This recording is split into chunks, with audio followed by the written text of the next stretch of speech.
It's the end of the first week in the trial of Erin Patterson, and tomorrow we start on week 2.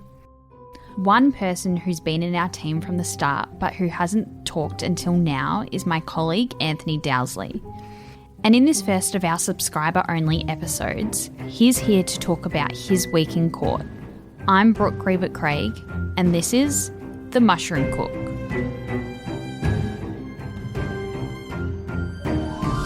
So Dows, we call him Dows in our newsroom. Can you tell us a bit about yourself? Well, I think many describe me as one of those old scribes that has been around for a long time, maybe 20 years at the Herald Sun, probably another 10 or 15 years elsewhere working in this business. And I guess you could probably more fairly call me an old hack. It's been a long career chasing stories like this. I think you're being modest, Anthony. Dows was the journalist that broke the news on the Lawyer X scandal, and he was also the first to cause doubt over the conviction of Jason Roberts. And this isn't your first murder trial, is it? Oh, no. I've been to plenty of them. And they are some of the more memorable things I've ever come across, because you look at a story from the beginning, you're often there at the crime scene when it starts. And if you follow it all the way through, every twist and turn, it always ends up here, or generally, of course, if they lay charges. And what we're seeing now is the detail, all the evidence, the facts, the relationships, the entire gamut that is the background to why we are in court. And how's it been like for you as a journalist covering the case? There's obviously been a lot of international media interest around it. Can you tell our listeners more about that? It's a funny feeling when you come to court, because journalists are naturally competitive with their rivals, and that's part of the game.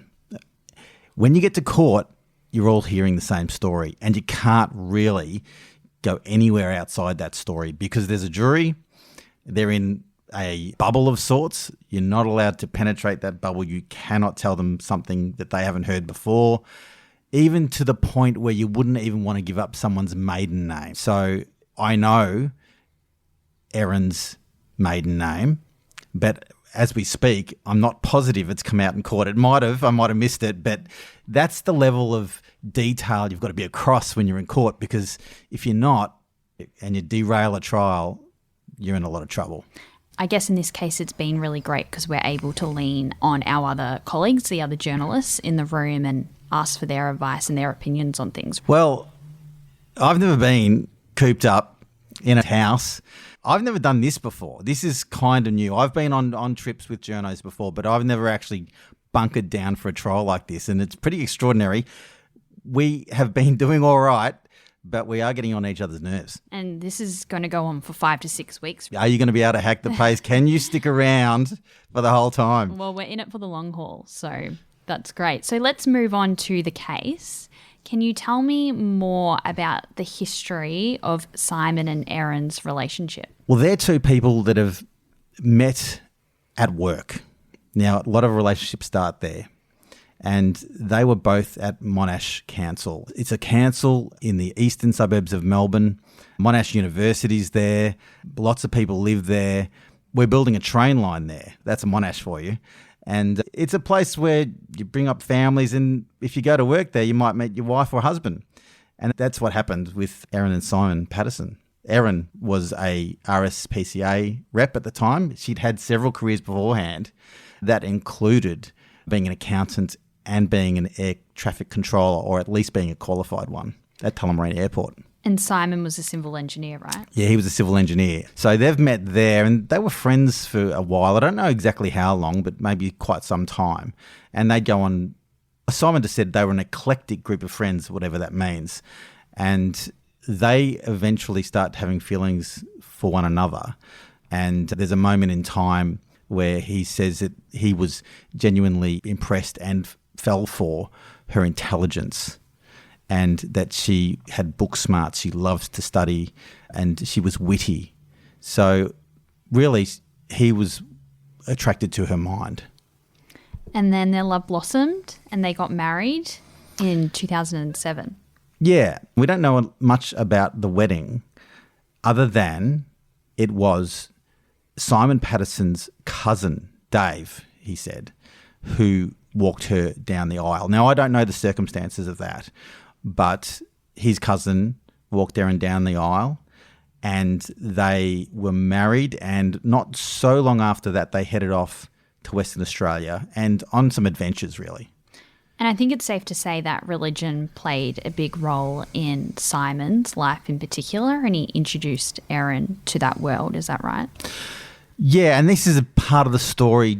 Before they were married, they went on a trip to where the Patterson family live. His mum and dad and some of his siblings. They went to Korumburra. And while they were in Korumburra, they went to church, the Baptist church there. And that has been a little bit of a central part of this entire story, that church, because he has taken her to church and he knew back then that she was an atheist. And I don't know if it's opposites attracting or what's going on there, but he's a devout Christian. So he's become interested in Erin possibly after this event. They both go into the Mass. I think they might have had other people with them. And it's the place where his uncle, Ian Wilkinson, is a pastor. And in court, it was mentioned about a moment in time where Erin became quite emotional during a service. So I don't want to push the limits here, but some people call it an enlightened moment or seeing the light if you're a Blues Brothers fan. Whatever image comes into your mind, she has, unlike Jake in the Blues Brothers when he goes stamping up the aisle, she's actually walked out of the church and she looked upset. And she's not upset because she's angry at what she's hearing, or it's actually a spiritual, religious moment for her, according to Simon. She was moved by the service and the communion. And whether or not that was the moment she decided to become a Christian, we haven't been told. But ultimately she will be. Now, Brooke, one of the topics that interested me a lot during the first week was the discussion about loans. What can you tell me about the money that Erin Patterson loaned to the wider Patterson family? The jury heard that Simon Patterson's 3 siblings were loaned about $400,000 each, and they used that money to buy homes. Erin had that money from an inheritance from her grandmother, who died a year before her and Simon got married. So she brought in a lot of money, about $2 million? Yes. Into the marriage? Yes, that's correct. $2 million is what she inherited from her grandma. And that kind of set up the Patterson family financially? Yes, that did. During the evidence, they have discussed money quite a bit. We've been told about family squabbles, money issues, lots of messaging over Signal, and a lot of the things that happen to heaps of families when you've got lots of pressure. But in the middle of all this is a couple who begin to unravel not long after they are married. So they kept separating and getting back together. They sure did. After they get married and they decide that they'd head off to Perth and they were going to go camping and travel the country really, they head up towards sort of the Broome area. They head up north from WA, and that's the first split. She takes a plane by herself and heads back to Perth, and Simon drives himself back in whatever car he had, which takes him a little while, and that's the first sort of time they've split and they have to reconcile, and they end up settling in Perth, just south of Perth actually. They live there. He works for the council. They move again, and it's sort of a tale of a spiraling relationship where she was always leaving him. That's what he said, that she was always the one that was walking away, and he would walk back towards her for most of the time. They separated officially in 2015, and then their relationship, well, let's say friendship really, went downhill from 2022. What sparked that? Well, what seems to be the case, they're looking at a tax return. So in 2022, Simon Patterson puts in his tax return, or it's probably the year before. And Aaron somehow, and we don't know how, sees this tax return. And on the form, he has listed that he is either separated or single, one of the two. Separated, I think they said in court. Yeah. So they had been separated. It was true. They'd been separated for at least 6 or 7 years when he puts this tax form in. He said it was a miscommunication with his accountant, but the implication of doing that for Erin, according to the evidence, was that she was going to be penalised in a way in her family subsidies. So she must have been drawing some kind of a family subsidy. And then there's a heap of text messages, and she tries to basically tell him in his car when he comes around one day to drop off the kids, she says, I'm going to get family support. I think we need to change this. So you're going to have to now go through the process of, we're not just going to deal with this ourselves. We're actually going to make this a more official thing. And you're going to have to go through the government, and we're going to go through this in the official way. Mm. Now, that all happens. And as it turns out, for 12 months, Simon Patterson's only paying around about $38 a month in child support, because that's what the agency have said he's got to do. So he believes that he is just doing what he is being told. That's his story, yes. That's what his evidence is, that he was just complying with what the child support people, is what he calls them, were telling him were his obligations, and not to go outside those obligations. But that's something that in the text messages you see is a big issue for Erin. And specifically, there's a text message exchange between Erin and Simon, and they're talking about their children's medical bills, and in particular, a bill about an anaesthesis. But despite the separations, Simon said that Don and Gail still liked Erin, and they still welcomed her to family gatherings. Well, they had a very strong relationship, and the reasons for all of that are unclear. It's a family thing. She was obviously someone that had a great amount of rapport with Don in particular. She had rapport with Don Patterson because they had a real love of knowledge together, bookworms. They liked to talk about the sort of politics and things of that nature. So they intellectually stimulated one another. And in Simon's evidence, he said that Erin had invited Don and Gail to previous lunches before that deadly lunch on July 29.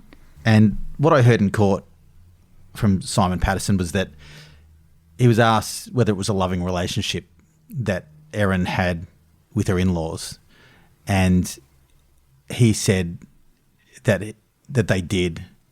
He thought she loved them, or she seemed to. In court, the jury heard why Don and Gail and Heather and Ian and also Simon were invited to the lunch. So this is part of the evidence is still being explored. What we know so far is that Erin Patterson signals to the Patterson family, especially Don and Gail and her ex-husband or her estranged husband, Simon, that she's going to have a lunch. And one of the things that binds this family is the church service. So they're at church, and Erin tells them that she's got something that she wants to have them over to lunch for. It's a medical issue, and she wants some advice about it. And she asks not only Don and Gail, but also Gail's sister Heather and her husband Ian Wilkinson over to lunch. And she's particularly keen also for Simon to be there, but she doesn't want the children there. So the date's set for July 29, 2023. And that date is emblazoned in all of our brains now, because that is the date of the beef Wellington lunch. Let's move on to intent. Talk us through what we have heard in court about that. One of the principles of any murder trial is there's elements to a murder. And in this trial, intent basically, did Erin Patterson deliberately, voluntarily try and set out to kill or harm these people? You can't be convicted of murder unless it can be proven you intended to murder or at least cause harm. So that's everything we've heard in the first week of Aaron Patterson's murder trial. Tomorrow, week 2 will start and we'll hear from more witnesses. We will, and we'll be here To do it all again. That's right. Thanks, Dales.